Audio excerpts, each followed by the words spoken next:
My husband yelled at me on the phone, saying he wants a divorce. I thought as I came back from my work trip. He's fed up with me, but I've had enough too. If I say sorry, maybe he'll change his mind. I understand, I said to him on the phone. But instead of going to my husband's parents' house where he was, I went somewhere else. My name is Sophie, and I'm 28 years old. I got married to David, who is 2 years older than me, 3 years ago. To be frank, David is the son of the future CEO of the company where I work. Originally, I worked somewhere else. But after marrying David, I changed jobs. Now, I'm working hard in the same company as him, aiming to become the CEO's wife someday. David wasn't sure about me working there, but when the current CEO, who is his dad, ordered it, there wasn't much to discuss. My job keeps me really busy, and I often have to go on long business trips. We've been wanting to have a baby, but with our hectic schedules, it's been hard to relax enough for that. Lately, things between David and me haven't been great. We're both really busy, and we end up arguing about small stuff a lot. Just the other day, David got mad at me as I was getting ready to leave for work. "Hey Sophie, why didn't you wake me up when I asked you to?" "I did wake you up a few times, David, but you yelled at me to leave you alone and said you'd wake up by yourself, so I went ahead and made breakfast." "What? I never said anything like that. Don't lie to me." "I'm not lying. I tried to wake you up at least 20 times, and your alarm was blaring the whole time. You can't imagine what's going to happen if I'm late today. I'll get chewed out by my dad again. Why do I have to be the one who gets yelled at when it's his fault for not waking up?" At first, I put up with my husband's unfair scolding, but eventually, I started standing up for myself. This led to a big fight recently where he said, "I want a divorce." Thankfully, our in-laws stepped in and stopped things from getting worse. Still, I was getting really tired of him bringing up divorce every time we argued. One day, while I was getting ready for a business trip, my husband came up to me looking upset. "Hey Sophie, you're leaving for another trip, huh?" My husband always calls my business trips like they're not important. It's not just a trip, it's a business trip. "Why do I have to keep explaining this to you?" I replied, feeling frustrated. "Must be nice always going on trips and neglecting the housework. You're probably just going sightseeing after pushing all the house chores on me, right?" "Listen, that's enough. This is for your company, you know. Why can't you just accept that it's a business trip?" I can't imagine how it's like to be a rookie like you going on a business trip. Being so useful is pretty much just like a trip. What the hell is wrong with you? Can't you tell the difference between a trip and a business trip? Well, it's the truth, isn't it? You say I'm dumping the house chores on you, but you've never done anything around the house when I'm away on a business trip. When I'm not around, my husband only ever orders takeout, leaves the laundry piled up, and doesn't even take out the garbage. Despite doing nothing, his attitude gives me so much stress. Even the divorce drama last time was all because of his personality. Even though we both work and spend the same amount of time on our jobs, all the housework is left to me. On top of that, he acts all superior and domineering, which I couldn't stand. Trying to discuss it with him is pointless as he never admits to any fault on his part. Instead, he always turns it around and blames me. As I continued getting ready for my business trip in silence, my husband started yelling at me again. For goodness sake, the wife of the future CEO shouldn't be taking business trips so lightly. If you're not assertive like me, the other employees will walk all over you. That's exactly why I'm working hard. I need to learn the job and meet with different clients. And yes, being the CEO's son helps. But we also have to acknowledge the efforts of all the employees who work hard to keep the company running smoothly. What are you talking about? The company's success is because of the hard work of all the employees, not just because you're the CEO's son. You should work as hard as everyone else. At those words, my husband got really angry and shouted, "What do you mean, work harder?" The other day, I overheard some employees talking. They said you always pass off overtime and difficult tasks to others and complain a lot. What? Who said that? I'll fire them immediately. That's not the point. Can't you see that you're the one in the wrong here? Can't you see that you're just riding on your father's reputation? My husband's eyes widened with anger, and he grabbed my bangs roughly. Don't get too ahead of yourself. Who do you think got you this job in the first place? Ouch. Let go. You're only able to work at this prestigious company because you're married to me, got it? Refuse the business trip.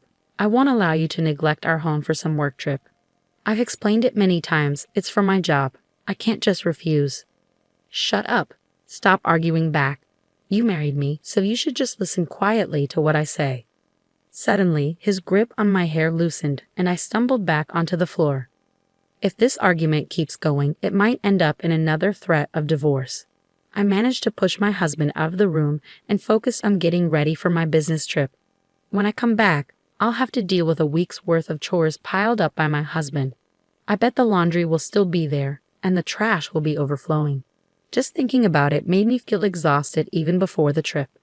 The next day, as planned, I headed off on my business trip. I focused on my work and didn't let personal issues get in the way. When I got back home after a week, I couldn't believe what I saw. I'm back. The house was sparkling clean, just like the day I left for my business trip. It was a pleasant surprise. Thank goodness. Maybe David finally understood how I felt. Perhaps he had a change of heart and decided to help with the housework. Just as I started feeling relieved that my husband was being more supportive, I saw divorce papers on the table. What's this? There was a note next to them saying, "I'm going back to my parents' place. We're getting a divorce." Panicked, I quickly called my husband, and he picked up right away. "Huh? Did you even read the divorce papers?" His casual tone angered me, and I snapped back. "Wait, are you seriously talking about divorcing me?" "Of course. You'd be in trouble if I did, wouldn't you?" "Don't talk about divorce so casually." Then my husband, sounding smug, said, "If you're going to take it that seriously," and started laying out conditions. "If you start taking care of the house and listen to me, I might think about canceling the divorce.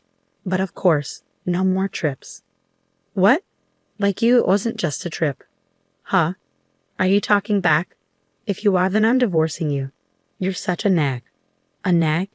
He calls me a nag when he can't even do a single thing around the house himself.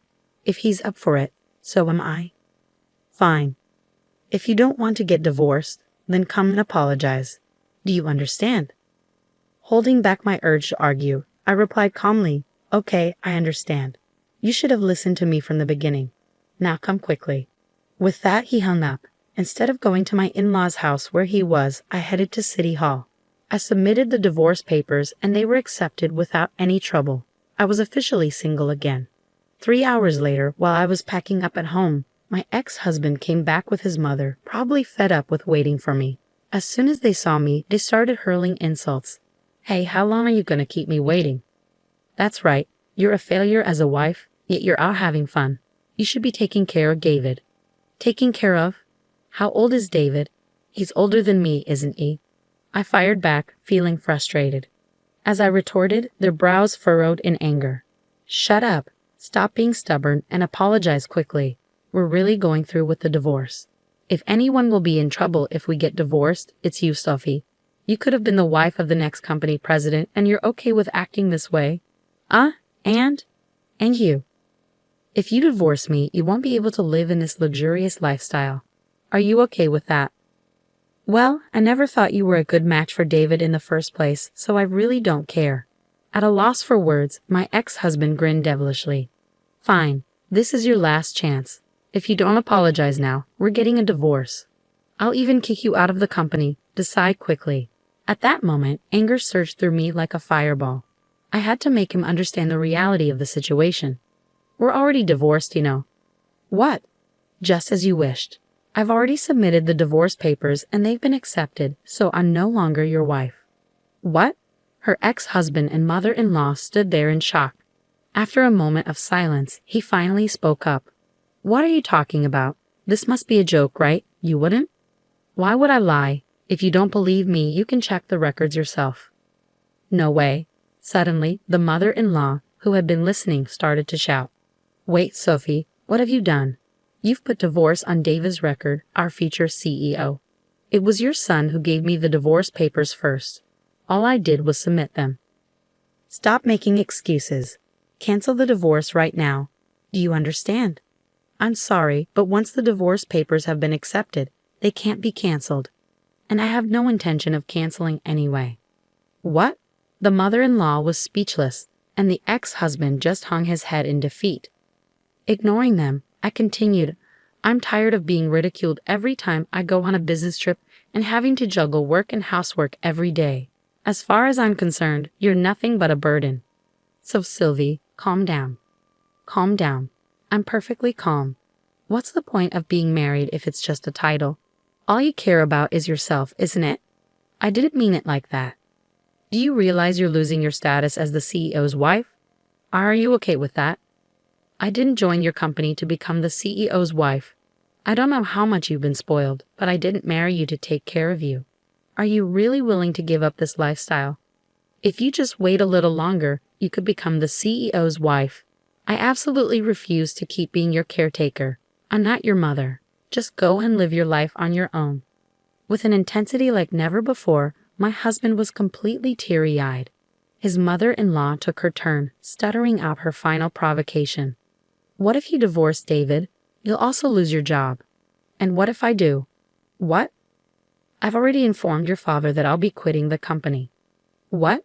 The mother-in-law and ex-husband's eyes widened in surprise. To confirm, my ex-husband started calling his father. After a few rings, his father answered, and he put the call on speaker. Dad, listen to this. Sophie decided to divorce me on her own. Yeah, I heard. She told me she's quitting the company too. She's so selfish. Can't you fire her immediately with your CEO powers? Well, I guess I should fire someone ASAP. You. Yeah, that's right. Wait, what? Instead of the stunned ex-husband, his mother-in-law turned to her husband. What do you mean by that? There's nothing to explain. David is a liability who doesn't contribute anything to the company. I'm disappointed in his work ethic. Wait, what? How can you suddenly say that about our son? Stay quiet, the father-in-law firmly told his wife. David, your performance at work is lacking. You misuse company resources, make inappropriate advances towards female colleagues, and complain about trivial things like the cafeteria. You're just not cutting it. Do you think I don't know that your subordinates consider you incompetent? No, that's not true. It can't be. I can't protect you any longer, even if you're my son. You understand this, right? Just because you're the boss's son doesn't mean we get special treatment. But that doesn't mean you have to fire me. The only thing I can commend you for is marrying a capable wife. Sophie will continue to work for the company, but you're fired, David. At his father's words, my ex-husband's eyes widened in shock. Unfazed by his reaction, the father-in-law continued, Unlike you, Sophie is diligent in her work and brings in a lot of contracts. She's highly respected by our clients. Many companies have chosen to work with us because of her. But she was only sent on business trips because she's new. Don't be ridiculous. We trusted Sophie, so we gave her more responsibilities. You made fun of her, calling it a vacation or something, didn't you? No, I didn't. Let me make it clear. There's no place for you here until you become independent. Never come back to this house, understood? No way. And so, my ex-husband was disowned by his father-in-law, lost his job, and couldn't even return to his parents' home. When his mother tried to defend him, his father blamed her for spoiling him and gave her a divorce notice too. They used up their savings to live in an apartment, but they struggled to find work, and their unemployment continued. I still received messages from my ex-husband. Sophie, I was wrong. I won't make fun of you anymore. I promised to take care of myself, so please come back. I can't take it anymore. Help me. He was so persistent that I finally blocked his number. I shouldn't have to deal with that mama's boy anymore. On the other hand, I'm still working hard under my father-in-law, who is now the CEO. I have my own team, and I'm enjoying fulfilling days. I'm grateful that my father-in-law is a supportive manager. From now on, I want to pursue my goals without being held back by meaningless family ties.